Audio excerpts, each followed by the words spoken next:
El día que murieron sus padres, Aurelio tenía 8 años y un par de botas que le quedaban grandes. Nadie lloró en el entierro. Bueno, él sí.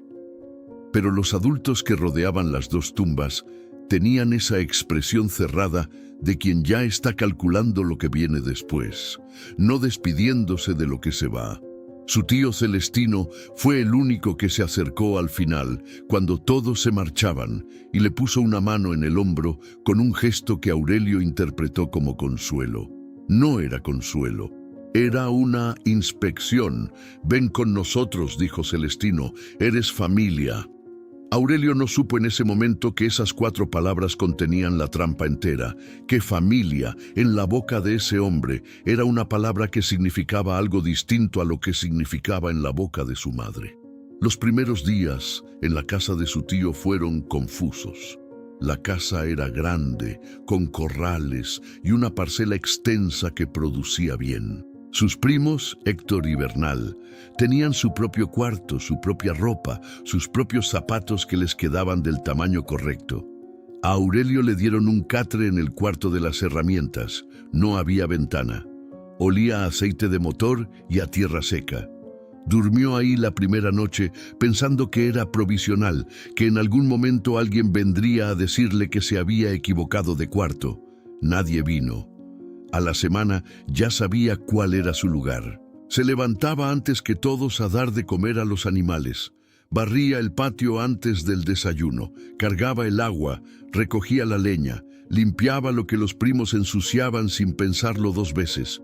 No se lo explicaron con palabras, se lo explicaron con silencios, con miradas, con la forma en que su tía Remedios le ponía el plato al último y le daba menos que a los otros sin que nadie en la mesa dijera nada. Héctor tenía 10 años y ya había aprendido a ordenar. Bernal tenía 12 y ya había aprendido a ignorar. Aurelio aprendió a no esperar. Lo que ninguno de ellos calculó fue lo que sucede cuando se le da a un niño inteligente demasiado tiempo a solas con el trabajo. Aurelio aprendía todo lo que tocaba, no porque alguien se lo enseñara, sino porque el trabajo tiene su propia lógica y la lógica tiene sus propias respuestas para quien presta atención. Aprendió cuándo sembrar y cuándo no. Aprendió qué tierra necesitaba agua y cuál se ahogaba. Aprendió a leer el cielo antes de la lluvia con más precisión que el almanaque. Aprendió a conocer los animales por su comportamiento, a saber cuando uno estaba enfermo antes de que mostrara síntomas visibles. Su tío Celestino lo notó. Y aquí estaba el primer giro en la historia de Aurelio, el que nadie en esa casa esperaba y que él mismo tardó años en entender del todo. Celestino no era un hombre malo. Era un hombre débil, que es peor en cierto sentido porque la maldad al menos tiene la honestidad de saberse maldad.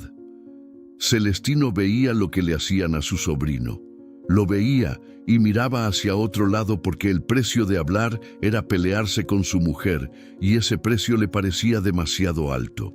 Pero en su silencio culpable había hecho algo que nadie más supo. Había ido al notario del pueblo un martes por la tarde, solo, sin decirle a Remedios, y había dejado instrucciones escritas sobre qué debía pasar con la parcela si él llegaba a faltar. Celestino murió 3 años después, un infarto en el campo, rápido, sin aviso, de esos que no dan tiempo de despedirse. Lo enterraron un jueves. El viernes, Remedios empezó a repartir. Héctor y Bernal recibieron la parcela dividida en partes iguales. Remedios se quedó con la casa y el ganado. Nadie mencionó a Aurelio. Nadie lo miró cuando leyeron el documento que ella sacó de no se sabía dónde. Aurelio estaba de pie junto al muro del patio, con 11 años y las manos llenas de tierra de haber trabajado esa mañana como cualquier otra mañana, y escuchó su nombre brillar por su ausencia en cada línea que Remedios leía. Pensó en irse. Esa noche, en el cuarto de las herramientas, habló con Dios por primera vez en mucho tiempo. No había dejado de creer, pero había dejado de hablar de esa forma en que los niños a veces se enojan con Dios en silencio porque no saben cómo decirle lo que sienten. Esa noche lo dijo todo, el enojo y el miedo y la pregunta que llevaba años sin hacerse en voz alta. ¿Por qué me dejaste aquí? No hubo respuesta, pero tampoco hubo silencio vacío. Había algo en ese cuarto oscuro que no era soledad, aunque Aurelio no hubiera sabido ponerle nombre. Se quedó, no porque no tuviera a dónde ir, sino porque algo dentro de él, más profundo que el orgullo y más terco que el miedo, le dijo que todavía no era el momento de marcharse. Los años siguieron pasando con esa crueldad lenta que tienen las infancias difíciles. Héctor y Bernal crecieron convencidos de que el mundo les debía algo. Aurelio creció convencido de que el mundo era lo que uno construía con las manos. Héctor fue a la escuela con ropa nueva. Aurelio fue con la ropa que pudo remendarse solo. Héctor aprendió a firmar documentos. Aurelio aprendió a leer la tierra. A los 14 años, Aurelio ya sabía más sobre esa parcela que cualquiera en la familia. Sabía qué sección producía el doble si se rotaba el cultivo. Sabía dónde había agua subterránea que nadie había tocado. Sabía por qué el sector norte rendía menos y cómo remediarlo. Lo sabía porque había pasado años trabajándolo solo, en silencio, sin que nadie le preguntara qué pensaba. Héctor y Bernal no sabían nada de eso. No necesitaban saber. Ellos tenían la tierra en papel. Un hombre de la ciudad apareció en el pueblo ofreciendo comprar tierras. Pagaba bien, o al menos eso parecía al principio, y Héctor, que tenía 20 años, y la impaciencia de quien nunca aprendió a esperar nada, quiso vender su parte de inmediato. Bernal dudó más, pero al final cedió. Remedios se opuso. Hubo peleas. Hubo noches de gritos que Aurelio escuchó desde su cuarto sin intervenir. Al final, Héctor vendió. Lo que nadie supo hasta que fue tarde, ni Héctor, ni Bernal, ni Remedios, era que ese hombre de la ciudad no compraba tierras para cultivarlas. Las compraba para revenderlas a una empresa que quería construir un depósito de carga. La empresa pagaría 10 veces lo que él había pagado a Héctor. Ese era el negocio. Héctor había vendido por un precio que le pareció generoso y que era una 10ª parte de lo que valdría en 6 meses.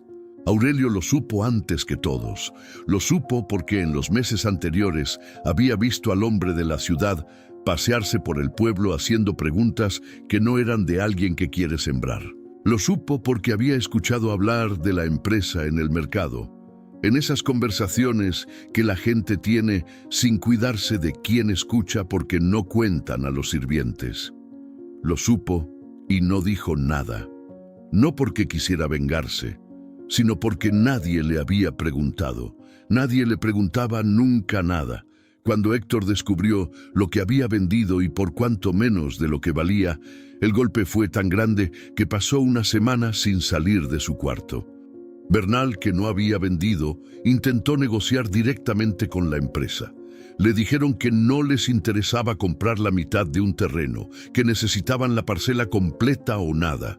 La empresa buscó entonces al único que faltaba, no a Remedios, no a Bernal. Fueron directamente al notario del pueblo preguntando por el propietario registrado de la sección norte de la parcela, esa franja que en los documentos de Celestino aparecía separada del resto, la que nadie había mencionado en el reparto del viernes después del entierro porque nadie sabía que existía ese documento. El notario buscó el registro y encontró algo que Aurelio tampoco esperaba. El nombre en ese documento no era de Héctor ni de Bernal, era el suyo. Celestino, en su silencio culpable de hombre débil que no había tenido el valor de hablar en vida, había hecho lo único que pudo hacer sin enfrentarse a su mujer. Había registrado la sección más fértil de la parcela, la del agua subterránea que nadie más sabía que existía, a nombre de su sobrino. Lo había hecho el mismo martes que Aurelio nunca supo. No era toda la tierra, pero era la parte que la empresa necesitaba para que el negocio tuviera sentido. Sin esa sección, la compra no funcionaba. Aurelio tenía 17 años cuando el notario lo llamó. Fue caminando al pueblo con la misma ropa de siempre, las manos limpias porque se las había lavado bien antes de salir, y escuchó lo que el notario tenía que decirle con esa quietud que da haber pasado años aprendiendo a no mostrar lo que uno siente. Cuando salió de la notaría, se quedó parado en la calle un momento. Levantó los ojos al cielo. No dijo nada en voz alta, pero por dentro le dijo a Dios algo que era mitad pregunta y mitad respuesta. Entonces para esto me quedé. Lo que siguió no fue sencillo. Héctor fue a buscarlo esa misma noche. No fue con humildad, fue con la rabia de quien siente que algo suyo le fue quitado, aunque ese algo nunca había sido suyo. Le dijo que la tierra era de la familia, que Celestino se había confundido, que había que corregir el error. Aurelio lo escuchó completo. Luego le hizo una pregunta que Héctor no esperaba. ¿Sabes dónde está el agua subterránea en la sección norte? Héctor no contestó. ¿Sabes por qué el sector sur produce menos en años secos? Silencio. ¿Sabes cuándo hay que rotar el maíz para que la tierra no se canse? Héctor apretó la mandíbula. No era estupidez, era vergüenza. Aurelio no lo dijo con crueldad, lo dijo con la calma de alguien que simplemente está nombrando lo que es verdad. Yo sé todas esas cosas, dijo. Las sé porque pasé 9 años aprendiendo mientras tú dormías. No te pido que me agradezcas eso. Solo te digo que la tierra no se hereda nada más con un papel. Se hereda con lo que uno sabe hacer con ella. Héctor se fue sin responder. Lo que nadie esperaba, lo que él decidió hacer. No vendió a la empresa. Tenía todo el derecho de hacerlo. Era su tierra, registrada a su nombre, y el precio que ofrecían era más dinero del que había visto en su vida. Pero Aurelio pasó una semana pensando, y en esa semana habló con Dios, más de lo que había hablado en años. Y lo que fue entendiendo despacio, sin apuro, era que Dios no le había dado esa tierra para que la vendiera, sino para que hiciera con ella lo que su tío Celestino nunca tuvo el valor de hacer. Fue a ver a Remedios. La encontró envejecida, más pequeña de lo que él recordaba, sentada en el corredor de la casa con una taza de café y los ojos cansados de pelear batallas que ya no valían lo que costaban. Le propuso un trato. Él no vendía. Él administraba toda la parcela, la suya y la de ellos, con todo lo que sabía, y las ganancias se dividían en partes iguales, incluyendo a Héctor, aunque hubiera vendido su parte, al hombre de la ciudad, incluyendo a Bernal, incluyendo a Remedios. Remedios lo miró por un momento largo. Miró a ese muchacho de 17 años que había dormido en el cuarto de las herramientas y comido lo que sobraba, y trabajado sin que nadie le dijera gracias, y que ahora le estaba ofreciendo exactamente lo que ningún hombre en su posición hubiera ofrecido. ¿Por qué?, preguntó. Aurelio pensó en la respuesta. Porque mis padres me enseñaron que la familia no se elige, pero sí se decide. Y yo decidí que esta es la mía, aunque no siempre me hayan tratado como tal.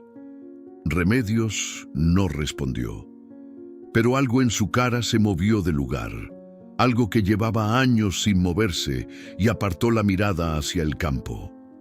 Esa noche, por primera vez en 9 años, Aurelio durmió en un cuarto con ventana, no porque se lo dijeran, sino porque Remedios, sin una sola palabra, sin explicación, había dejado abierta la puerta del cuarto que siempre debió haber sido suyo.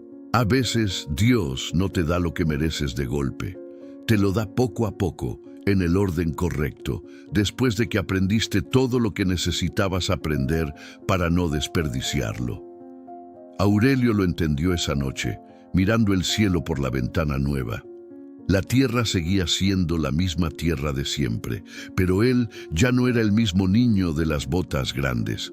Hay personas que la vida pone en el lugar equivocado durante años. Las pone a servir donde deberían mandar, a callarse donde deberían hablar, a recibir lo que sobra cuando merecen lo primero. Y uno mira eso desde afuera y piensa que Dios no está mirando, que algo se equivocó en el reparto, que esa persona buena merece algo mejor y que ese algo mejor nunca llega. Pero lo que Dios está haciendo en esos años no es abandonar, es preparar. Cada costal que Aurelio cargó solo le enseñó algo que Héctor nunca aprendió. Cada madrugada en el campo le dio un conocimiento que no está en ningún libro. Cada humillación tragada en silencio le construyó una paciencia que después, cuando llegó el momento, fue exactamente lo que impidió que se convirtiera en el mismo tipo de persona que lo había lastimado. Dios no le quitó los años de dolor, se los devolvió convertidos en algo que nadie le podía arrebatar. Eso es lo que hace a veces. Toma lo que el mundo usó para intentar romper a alguien y lo convierte en la misma cosa que lo sostiene cuando todo lo demás falla. Lo que parecía una prisión resulta ser una escuela. Lo que parecía castigo resulta ser formación. Lo que parecía el camino equivocado resulta ser el único camino que llevaba exactamente a donde tenía que llegar. Aurelio no llegó a ser el heredero de todo por suerte ni por venganza. Llegó porque Dios había estado contando los años, guardando los aprendizajes, preparando el momento con la precisión de quien nunca pierde el hilo, aunque desde abajo todo parezca enredado. A veces Dios usa incluso la culpa silenciosa de los cobardes para escribir sus historias. Eso es lo que vale la pena recordar cuando uno está en los años más difíciles, cuando el cuarto no tiene ventana y el plato llega siempre al último y nadie pregunta nunca lo que uno piensa.